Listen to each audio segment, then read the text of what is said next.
अस्सलामुअलैकुम दोस्तों। तो आज हम जिस वीडियो पे रिएक्शन देने वाले हैं उसका टाइटल है how the universe was created according to Hinduism.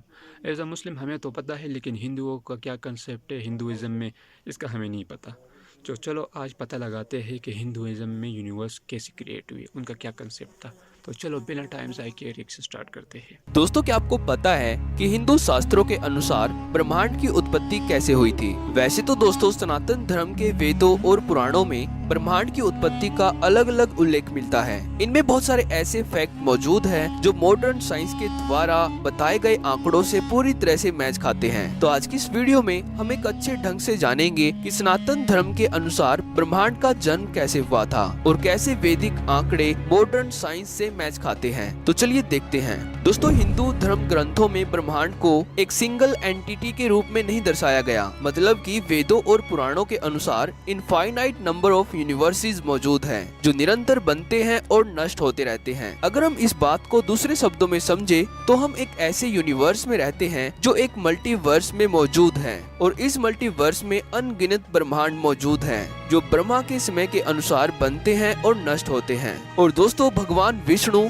इस मल्टीवर्स के अवतार हैं जो ब्रह्मांड के निर्माण से पहले इस मल्टीवर्स के कॉस्मिक ओशियन में सो रहे थे। यहाँ पर भगवान श्री हरि का बिस्तर हजारों विशाल कोबरा सांपों से मिलकर बना हुआ है, और यहाँ से ही 3 मूलभूत शक्तियों से ब्रह्मांड का निर्माण होता है। और ये 3 प्रकार की ऊर्जाएं ब्रह्मांड की शुरुआत करने के लिए सबसे जरूरी ऊर्जाएं हैं। यहाँ पर पहली ऊर्जा है भगवान विष्णु, जिसको वेदों में अनुरक्षक यानी मेंटेनर कहा गया है, जो ब्रह्मांड को उत्पन्न करने के लिए सबसे जरूरी ऊर्जा है। और दोस्तों, यहाँ पर दूसरी ऊर्जा है भगवान ब्रह्मा, जिसको द क्रिएटर कहा गया है, जो ब्रह्मांड को स्पेस एंड टाइम में आकार देता है। और यहाँ तीसरी ऊर्जा है भगवान शिव, जो ब्रह्मांड की दोबारा से एक नई शुरुआत करने के लिए ब्रह्मांड को नष्ट करते हैं। इसमें इनको द डिस्ट्रॉयर कहा गया है। दोस्तों, द डिस्ट्रॉयर यानी भगवान शिव की ऊर्जा को आप मॉडर्न साइंस के एक hypothetical scenario the big crunch से भी जोड़कर समझ सकते हो। मॉडर्न साइंस के अनुसार बिग क्रंच एक ऐसा हाइपोथेटिकल सिनारियो है जहां पर हमारे फैलते हुए ब्रह्मांड की गति रिवर्स हो जाती है और ये वापस से वहीं पर समा जाता है जहां से इसकी उत्पत्ति हुई थी। वेदों में भी इस घटना को साफ साफ भगवान शिव के रूप में दर्शाया गया है। पर दोस्तों, जैसा कि हम जानते हैं कि ब्रह्मांड की रचना भगवान विष्णु की क्रिया से हुई, जब वे एक ऐसी अवस्था में थे जिसको मॉडर्न साइंस की भाषा में सिंगुलैरिटी कहा जाता है। यानी कि ये वही अवस्था थी जब वे कॉस्मिक ओशियन में सो रहे थे, जहाँ पर इनमें ये अनंत ब्रह्मांड समाया हुआ था। और इसी अवस्था से भगवान विष्णु की नाभि से ब्रह्मा की उत्पत्ति हुई, और श्री हरि की नाभि से निकला हुआ कमल का ये फूल ब्रह्मांड के निर्माण को दर्शाता है, और फूल में बैठे हुए ब्रह्मा ब्रह्मांड के निर्माता हैं। और दोस्तों, वेदों के अनुसार एक ब्रह्मांड को बनने और इससे दूसरे ब्रह्मांड को समाप्त होने में लगने वाला समय भी भगवान विष्णु की एक सांस की अवधि है। यानी कि जब भगवान विष्णु सांस छोड़ते हैं तो इस अवधि में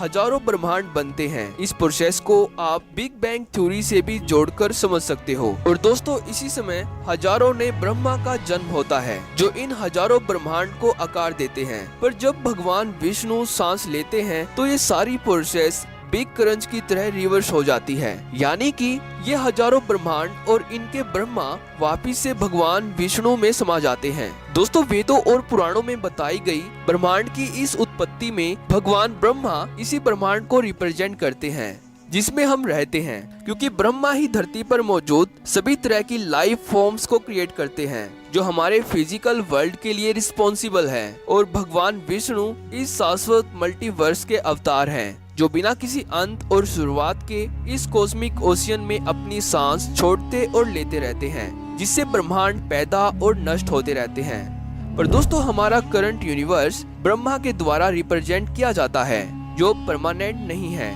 यानी कि ब्रह्मा केवल 100 साल ही जीते हैं, इसीलिए ये यूनिवर्स टेम्परेरी है। पर दोस्तों, ब्रह्मा के जीवन के ये 100 साल हमारे खरबों सालों के बराबर होते हैं। इस अवधि में एक सोलर सिस्टम की पूरी सभ्यता विकसित होकर नष्ट हो जाती है, जिसमें वो सारी सोलर एनर्जी का इस्तेमाल कर लेती है और वापिस से वहीं पर समा जाती है जहाँ से इसकी शुरुआत हुई थी। तो अब बात कर लेते हैं कि वेदों में समय का किस प्रकार से उल्लेख किया गया है। दोस्तों, वेदों में समय को युगों में डिवाइड किया गया है।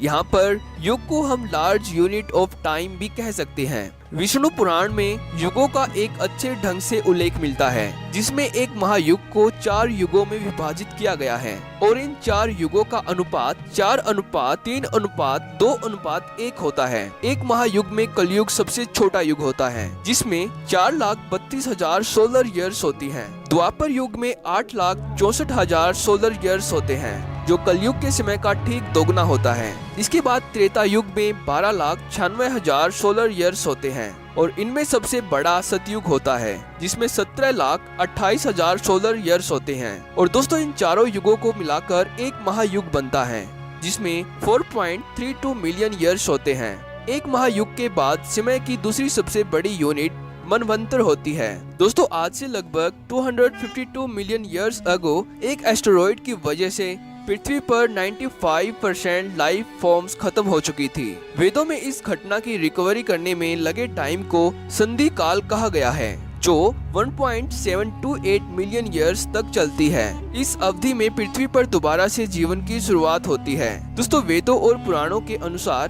ब्रह्मा के एक दिन को कल्प कहते हैं और एक कल्प 14 मनु अवतारों के बराबर होता है और एक मनु का काल मनवंतर कहलाता है और एक मनवंतर 71 चतुर्युग के बराबर होते हैं, यानी कि 71 बार 4 युगों का आना जाना। ब्रह्मा का एक कल्प समाप्त होने के बाद ब्रह्मांड का एक क्रम समाप्त हो जाता है और इसके बाद ब्रह्मा की रात आती है, फिर सुबह होती है और इसके बाद फिर एक नया कल्प शुरू होता है। इसी तरह दोस्तों, ब्रह्मा अपने 100 साल पूरे करके वापिस भगवान विष्णु में समा जाते हैं और मल्टीवर्स में अनेकों सभ्यताएं अपने सोलर सिस्टम की पूरी ऊर्जा का उपयोग करके खत्म हो जाती है। दोस्तों, मुझे उम्मीद है कि वीडियो में बताई गई बातें आपको कुछ हद तक समझ में आई होगी। अगर वेदों और पुराणों में लिखा गया ये अमूल्य ज्ञान आपको समझ में आया तो वीडियो को लाइक जरूर करना। तो थैंक्स फॉर